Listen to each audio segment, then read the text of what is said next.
I'm Cliff McGann. I'm your host for the Sudbury Business Show, and we're here with Winter Adams, the proprietor of the Pink Puck. And it's a great time to have a conversation with you because we're in the midst of a crazy playoff run here, and it's pretty exciting in Boston. So you just came from the Garden. I came from the Garden, yep. I was there last night. I sold my soul to the Garden at this point, but it's for the Stanley Cups because it's the Cup. Yeah. And, it's been fun, and 2 games left to go, and hopefully we can bring it home. Yeah. So tell me, this is exciting for me because 2 of my favorite things in the world are hockey and women. And you've kind of created a space on the web with the Pink Puck for especially for women who love hockey. So tell us a little bit how that came about. I was working for Inside Hockey, and I actually still do some freelance work for them, but I was one of the only females covering in Boston at the time. Now I'd like to point out that Inside Hockey has a whole bunch of girls, great work, female workforce. But I was working for the site and just kind of realizing that there weren't a lot of females on the media side. Mm-hmm. And I thought, hey, I want to look on the internet and just see what's going on and if there's any female sites that I can relate to. And there weren't. And so I like things not just hockey. I mean, obviously it's my number one, my bread and butter, but I like cooking, I like fashion, and most women like the same things, and I kind of wanted to have a site and a place where I could talk about those things. Start off as a blog, and then we've just gained, crazy amount of fans and followers and readers throughout the last 2 years. I started in 2011. So it's only a couple years old at this point? Right. Yeah. And it's going well? Yeah, it's been great. I didn't, honestly, when I started, just did it for my own benefit, for fun. That's how a lot of things start, right? Yeah. And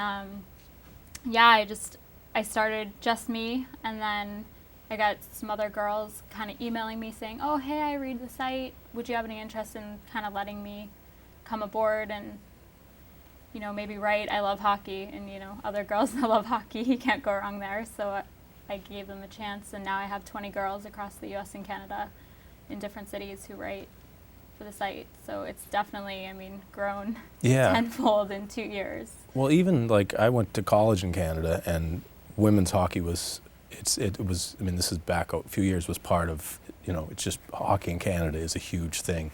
But it just seems like recently, it just seems to be blowing up down here in the States too. Women's hockey just seems to kind of be taken off. Lincoln Sudbury, I don't know if they had a team when you were here, did they? Yes, they did. Yeah.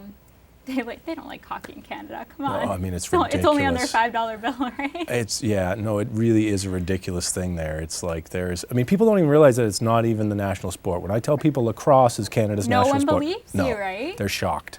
It's like, no, seriously, it was invented there. It's a national sport. It's just, but hockey is kind of, It's the love. Yeah. It's the love of Canada, and now it's starting, to gain notoriety in the States as well. But the fan base in Canada is crazy. I was up there for the first round of the Stanley Cup playoffs with the Bruins and the Maple Leafs, and I just couldn't even believe how crazy the fans were and how dedicated the fans were, and not to put down the Boston fans, obviously, because they're a cut above the rest, but just people loving the sport. It was a great atmosphere. And it's starting to get like that here, and the better the Bruins do, obviously, the better the fan base, and it grows. Even since the last time they won the Cup in 2011, I've seen more fans around the Garden and more female fans as well, which is kind of what I love to see, obviously, based on the site. Yeah, so how do you find reporting, hockey reporting for a women's bent? What do you do different? Do you do anything different, or is it just? I get asked that a lot, and I think it's mostly just being honest, and I don't care about the really technical aspects of the game.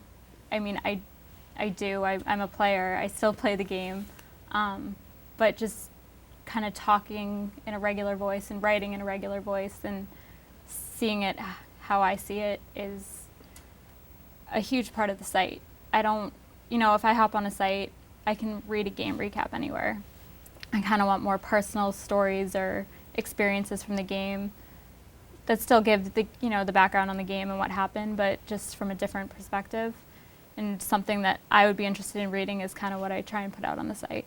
Yeah. So why the pink puck? Why did you choose that? Just, and I only bring this up because a lot of people have issues with the whole like pink hats and that sort of thing. And I mean, I don't personally, but if somebody loves the game, it does seem to have that connotation that someone's not as interested when people talk about it, and So why the pink puck? yeah.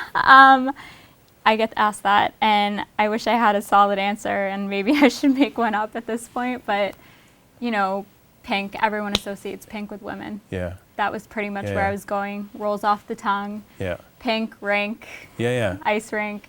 It would probably work better if the puck was pink because it's hard to see sometimes. That's what people. I think the goalies may like it a little bit more. Yeah, no, I think there's a little complaint about that puck and how you can't see it that much, but a little bit. But you've been in the thick of this Stanley Cup playoff run, and you just said you were in Toronto, and so what are some of the cool stories that you've seen come out of this whole run? The cool stories. Or the ones that You're putting me on the spot here. the ones that you're reporting that you find an interest to you and your followers. I think it's really interesting just that the amount of players that were on the roster when the Bruins won in 2011. The roster has barely changed. Yeah. And so obviously, it's all about camaraderie and the dynamic that players have. And I find that to be one of like the biggest stories that's being reported just because, I think Chicago right now has 7 players on their roster Yeah. from the last time that they won the Cup, and Boston has 17. So that's great. And then just how Tuukka Rask has stepped up from Tim Thomas's departure. That's obviously, he's a great guy, and he's a very different goalie from what Tim Thomas was. He's got some funky hair sometimes he's, too. he looks a little crazy, but all goalies are. Yeah. But Tim Thomas kind of brought a different dynamic to the locker room. And so just following Tuukka and his progression from the regular season to the postseason has been a great adventure. Yeah. And what else? I mean, just being part of the experience. This is obviously my first time covering kind of the Stanley Cup playoffs on my own accord with the site, and being able to just be in the thick of it and see from the media side how crazy it is and how many people are just loving it, and everyone has the same exciting little kid on Christmas morning feeling that I'm experiencing right now. Members of the media who have been through 5, 10, 15 Stanley Cups. So Yeah. it's great. Yeah, no, it doesn't ever get tiring. I was there back in the day when the Bruins lost to the Oilers back in the 80s a lot. So You're dating yourself. Oh, I know. Here. Huh? Yeah, I was very young, but it was very sad, and I was so excited when Bork won with the Colorado Avalanche a few years. It was like but after the last one and now this run, it's just been pretty crazy. Especially since I think a lot of people thought the Bruins were done near the. I mean, I think who didn't? I thought the Bruins were done there. In the Toronto series, Yeah. You want to hope and pray and try and stay unbiased, but still pray that your home team is, going to advance. And I thought, oh, this is it. Well, here's my summer cut short, and now here we are in the finals, and they're up 2-1 in the series, Yeah. and we have another game 4 tomorrow night, and just when they're on their game, and that's what they're playing right now. Yeah, and they so. seem to be on their game right now, and certain things. I was expecting you to say that Jágr's mustache was a big story of the playoffs, but it's pretty. I don't know how. I don't even know if I want to comment No, on that. I don't think it gets worse and worse every day. Yeah, it is pretty bad, but he seems to be an interesting character as far as the whole, dynamic of the team goes. After the whole Ginla falling out, and him coming here, I had thought that he's such a big name player, he's had such a long career, and I had heard stories that he was going to be kind of a jerk and no one liked to deal with him, and he was hanging out in the locker room and being so friendly and answering every question when he first got here, and just such a genuinely nice guy, and he pokes fun at himself all the time, which is nice to see, and to have such a successful career the way he's had, and then to still be such a down-to-earth player. And I think that's can be said about all hockey players.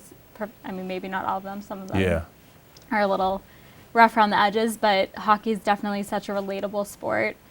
They're one of the least paid athletes. Granted, they still make millions of dollars, but in comparison to the other teams, and they'll hang out with you, just talk to you about anything. You can honestly ask them anything and they'll answer it. They won't kind of just shoo you away. They'll be honest with you, and it's nice to see. Yeah. So a couple last questions here. When you when you started the website, did you think you would be here covering like the Stanley Cup Finals in the Garden? Was that even in your mind? When No, you no, never. I mean, I didn't think I would be covering games Right. in general, never mind the Stanley Cup Finals, but just kind of games on my own and being responsible for the site, and it's just blown up, and I didn't think that I would be as successful as I have been. And granted, we still have a long way to go, and we're always working on adding new components and just making the site better and more interesting. So obviously feedback is always good. If there's something people are interested in, we can look into adding it on the site. We're definitely one with the readers, and we want everyone to enjoy coming to the site daily. So people are interested in finding out more about the site. Obviously, it's pinkpuck.com. Right, thepinkpuck.com, Okay. yep. We also have a Facebook page, which is The Pink Puck. So like us on Facebook. We have Twitter, which is at The Pink Puck. I also have a personal Twitter, which is at Winter_Adams. Yeah. I want to thank you for joining us here on the Great. Sudbury Business Show. Winter Adams and the Pink Puck. Check them out online, and we'll be seeing you around Sudbury on the Sudbury Business Show. Thank you so much.